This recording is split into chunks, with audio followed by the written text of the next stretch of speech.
इस next question में हम लोग से क्या कह रहा है, an organic compound X with molecular formula C4H10O is found to be soluble in concentrated H2SO4 but does not react with sodium metal और KMnO4। इसका मतलब वो ऑक्सीडाइज नहीं हो रहा है, इसका मतलब वो ऑक्सीडाइज नहीं हो रहा है, वो सिर्फ रिएक्ट कर रहा है कॉन्सेंट्रेटेड H2SO4 के साथ। ऑक्सीडाइज कौन नहीं होता है? ऑक्सीडाइज नहीं होता है हमारा ईथर। कौन नहीं होगा? ईथर नहीं होगा। ठीक है, अभी ईथर बना लेते हैं। Compound X when heated with excess of HI। अच्छा एक बात ध्यान रखना, सुनना मेरी बात। अगर मेरे पास सिमेट्रिकल ईथर है तो मेरे पास सिर्फ और सिर्फ एल्काइल हैलाइड बनेगा। क्या बनेगा? Alkyl halide. अगर मेरे पास अनसिमेट्रिकल ईथर है तो एल्कोहल बनेगा और हैलाइड बनेगा। कैसे मैं बताता हूं, लेकिन ये बात ध्यान रखना, भूलना नहीं।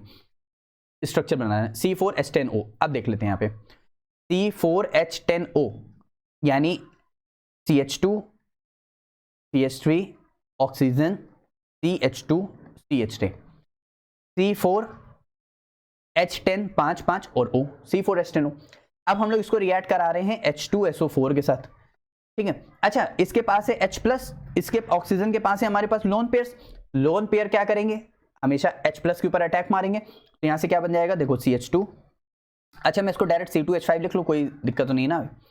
यहाँ पे रहा C2H5, यहाँ पे क्या करेगा?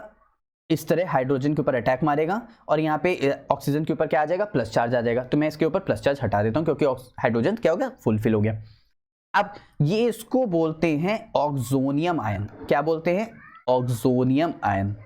लेकिन ये एसिड से मिलके बना है, यानी वो बेस रहा होगा, उसने लोन पेयर दिया, यानी सॉल्ट बना है, तो ऑक्सोनियम सॉल्ट, तो सॉल्युबल ऑक्सोनियम सॉल्ट, क्योंकि ये सॉल्युबल रहता है। अच्छा इतनी बात क्लियर होगी। ये पहली रिएक्शन H2SO4 के साथ हो गई, लेकिन अब ईथर को हम लोग रिएक्ट करा रहे हैं किसके साथ? ईथर को हम लोग रिएक्ट करा रहे हैं कॉन्सेंट्रेटेड HI के साथ, मतलब एक्सिस में HI है। देखो HI आप लोग को हॉट में भी मिलेगा और कोल्ड में भी मिलेगा। अगर हमारे पास सिमेट्रिकल ईथर है, दोनों साइड देखो बराबर है, सिमेट्रिकल ईथर है, तो हमको मिलेगा 2 मोल्स C2H5 एल्काइल हैलाइड यानी 2CHI। बाकी क्या बच गया? वाटर यानी H2O।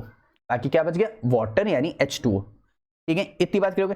लेकिन अगर ये अनसिमेट्रिकल होता इस तरह CH3O C2H5, अब हम लोग इसको HI के साथ रिएक्ट कराते तो यहां से जो कम वाला है वो अल्कोहल में चला जाता CH3OH, क्योंकि HI कैसे होता?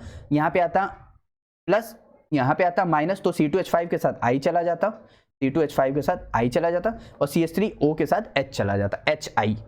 तो इस तरह होता। तो इस बात को भी ध्यान रखें। यहां पे लेकिन क्या बन रहा है? यहां पे बन रहा है एल्काइल हैलाइड, क्योंकि देखो उसने क्वेश्चन में भी कह दिया है हमसे, सिंगल एल्काइल हैलाइड हमको दे रहा है, मतलब एल्काइल हैलाइड दे रहा है, उसके अलावा कोई और प्रोडक्ट नहीं बना रहा है। ठीक है, तो समझ आ गया सभी को? तो हमारे पास क्या था? हमारे पास देख लेते हैं हम लोग, इस तरह कॉन्सेंट्रेटेड H2SO4 सॉल्युबल ऑक्सीनियम सॉल्ट बना। बाकी वो HSO4 वो अलग हो गया, तो HI के साथ हम लोग ने हीट कराया, हीट है यानी हॉट है यहाँ पे, यानी ये प्रो वाटर बन गया, बस बात खत्म। ठीक है, अच्छे समझ आ गया? ठीक है।